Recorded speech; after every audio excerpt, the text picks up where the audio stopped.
Enterprise TV, a tradition of truth.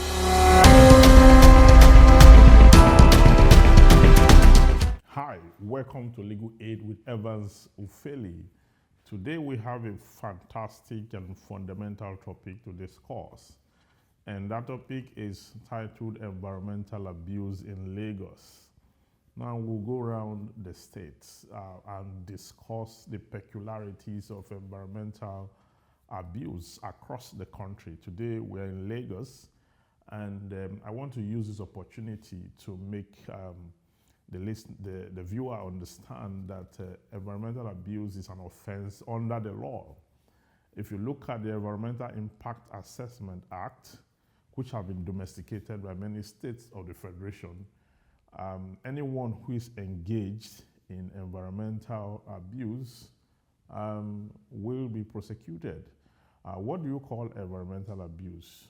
Throwing dirt on the streets, blocking the waterways, building houses across water channels, defecating along the expressways, urinating across the streets and in these places where you ought not to have done that because of the health hazard it constitutes to your neighbor. Now, these are issues that are militating against the cleanliness of the state of Lagos as it relates to the situation we find ourselves in our state. Now, the citizens must be careful because a violation of the Environmental Impact Assessment Act grounds you a term of imprisonment, okay?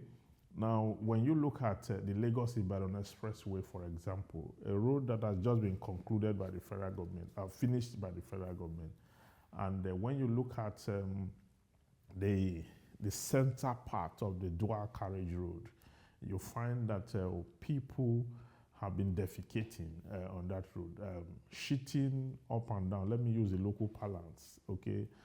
These persons are not homeless.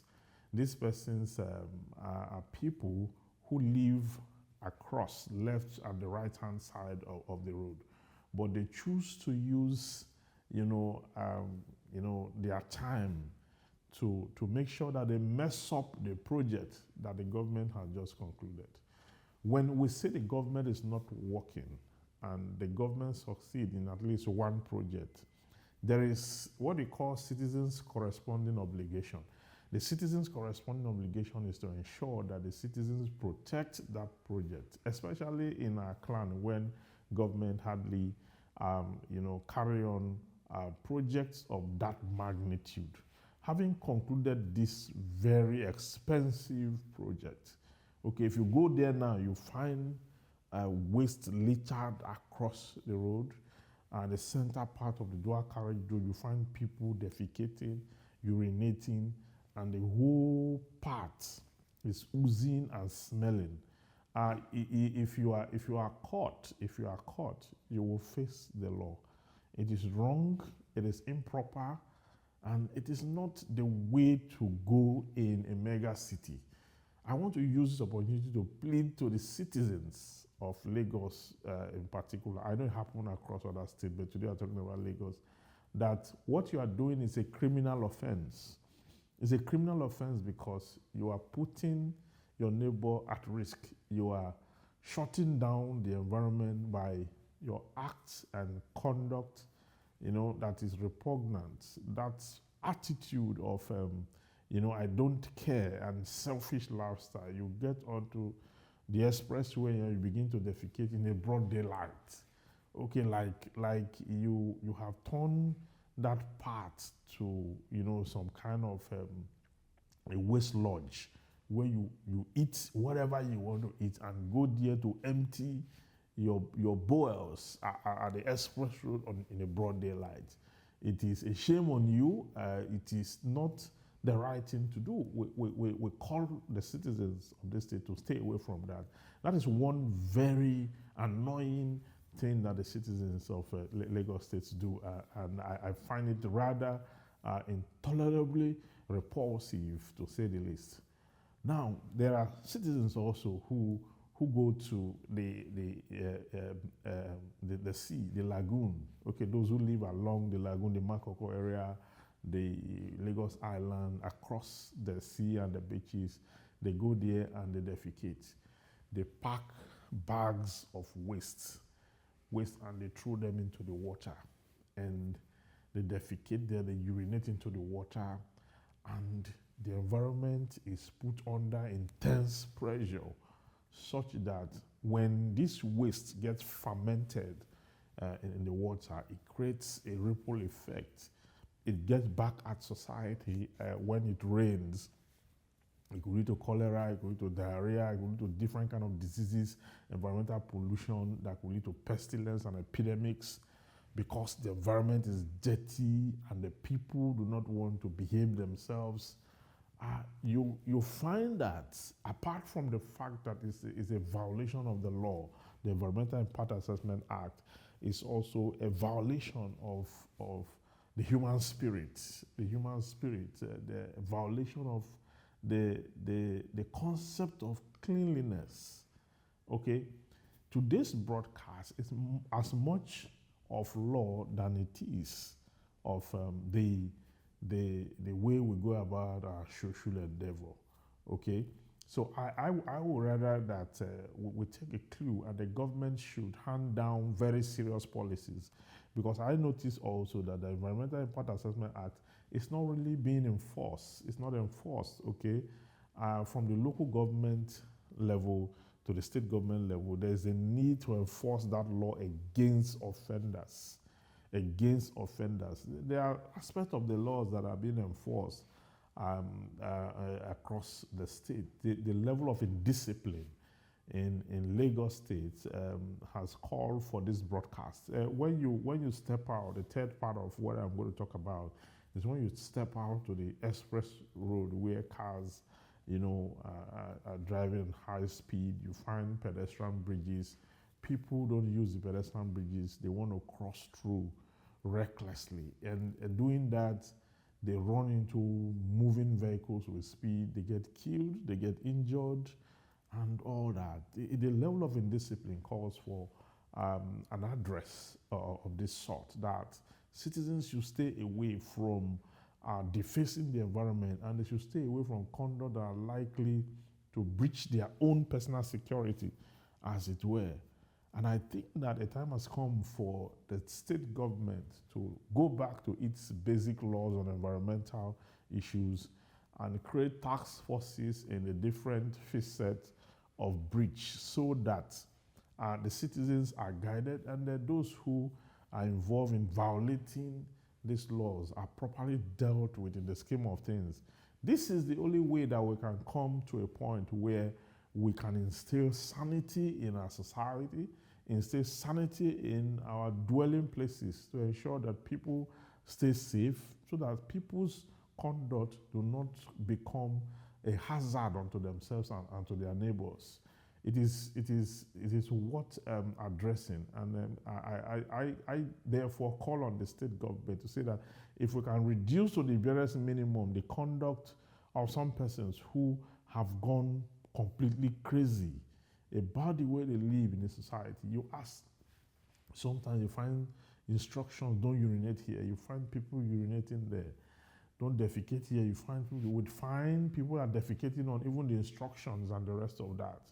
So I think there's a citizen's corresponding obligation that's required. If you look at section 26 of the 1999 Constitution as amended, after addressing the part of government contained in the fundamental objective and directive principles of state policy captured from section 13 down, section 26 now brought up citizens' corresponding obligation that if the government is charged by law to do the following, okay, to do all that and all that, the citizens are also charged by law from section 26 to take care of certain issues, the corresponding obligation. Part of the obligation is to ensure that they pay their tax, they keep the environment clean, they obey the law. Okay, obeying the law is a very fundamental corresponding obligation, and to ensure that you do the right thing at all times.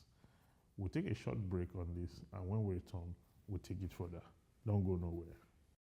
Enterprise TV, your one-stop shop for news, programs, human angle stories, the economy, sports, and much more. We go the extra mile to bring incredible details to you. So hop on the train now. Enterprise TV, a tradition of truth. Welcome back. This is Legal Aid with Evans Uphelian. Today we're discussing environmental abuse, looking at the Environmental Impact Assessment Act and how that we are supposed to regulate ourselves as citizens so that we do not constitute and create hazardous conditions against ourselves and our neighbors. Now, I want to look at certain issues. I want to take it further. There are certain professionals in Lagos, especially the builders, those who are into construction, who by every dint of the imagination, help people to get dwelling houses and houses for businesses across the state. There's a common practice among some who do not care about the state plan and the requisite regulations and approval that's required before they build houses. You build houses across waterways, okay, natural waterways, and you build houses in places that are designated and under acquisition of the government, that is state government, of the federal government, thereby creating an environmental chaos in those areas. Because when these things happen, it goes down the far way to affect the citizens in the long run. Not too long ago, a house collapsed in Ikoyi and killed a lot of persons because an engineer or a builder is doing the wrong thing, and is doing that with a lot of impunity because our regulatory authorities are not strong enough to stand against these people when they go about doing the wrong thing. I want to call on professionals, especially builders in Lagos, to be circumspect, to be careful, to ensure that all approvals and regulatory injunctions are complied with before erecting structures. And do not erect structure across waterways. It is wrong. It is not the right thing to do. When these structures collapse, a lot of people die. I mean, the environment is defaced. The whole place is turned into chaos. And at the end of the day, the people are still the worst hit in the situation under reference. Secondly, I want to also address the issue of markets in Lagos.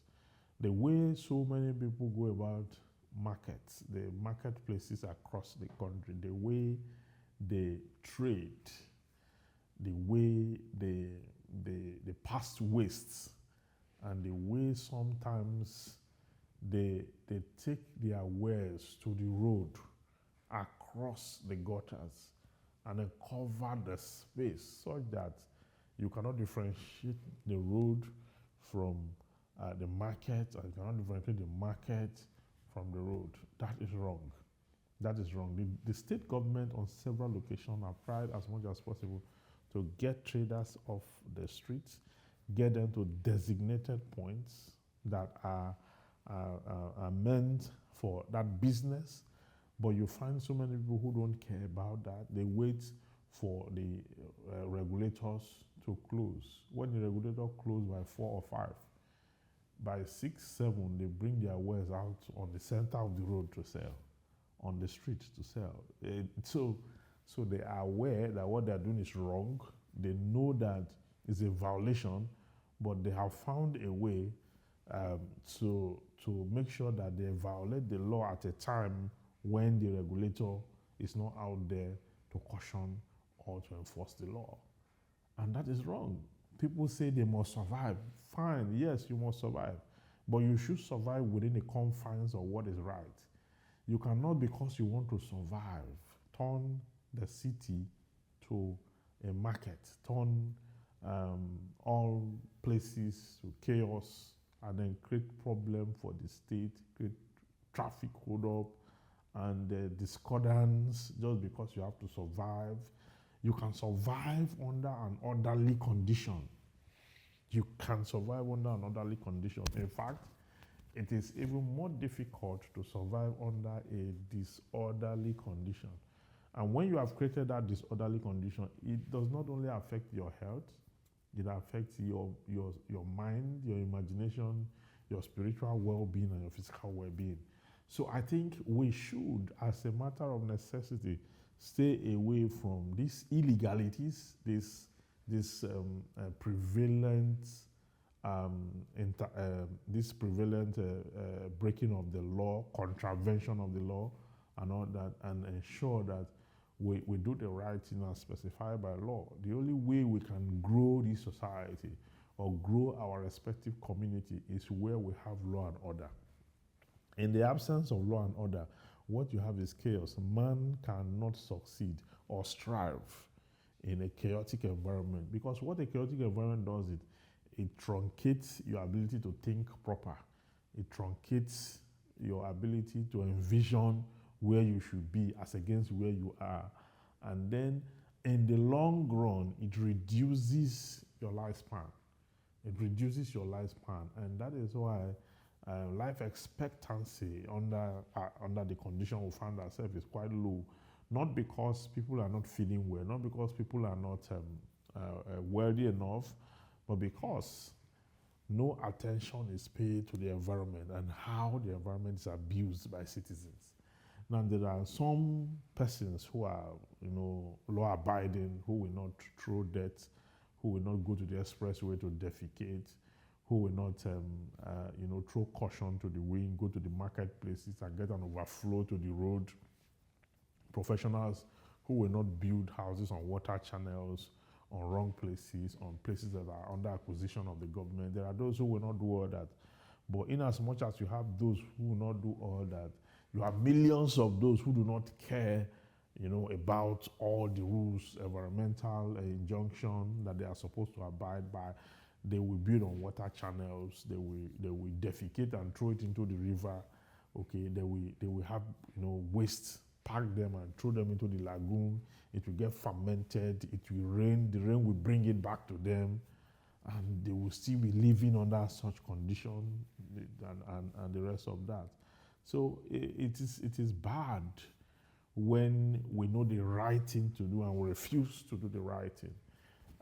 This broadcast is necessitated by the conduct of some persons in our society, and I call on the Lagos State government to do more on awareness about how these situations can be addressed. I know the state is overpopulated, over 200 million plus, even more than the population of many countries. And then the land mass is quite small. Accommodation is an issue. Employment is also an issue. The government is struggling to put facilities in place, even though when these facilities are put in place, they are made mess of by population, density, and the rest of that, the attraction of the state. But in the mix of all this state can still be managed. This state can still be orderly. People can still do the right thing if they are conditioned to do so. When they do the wrong thing, they should be severely punished for the wrong thing. They should be prosecuted. They should have their day in court and get convicted when they are found guilty, or get exonerated where they are not, and all that. We need to do the right thing. That is the way to move a society forward. Thank you very much for listening to me on Legal Aids with Evans Ufeli. Until I come your way again, thank you and God bless. Enterprise TV, your one-stop shop for news, programs, human angle stories, the economy, sports, and much more. We go the extra mile to bring incredible details to you. So hop on the train now. Enterprise TV, a tradition of truth.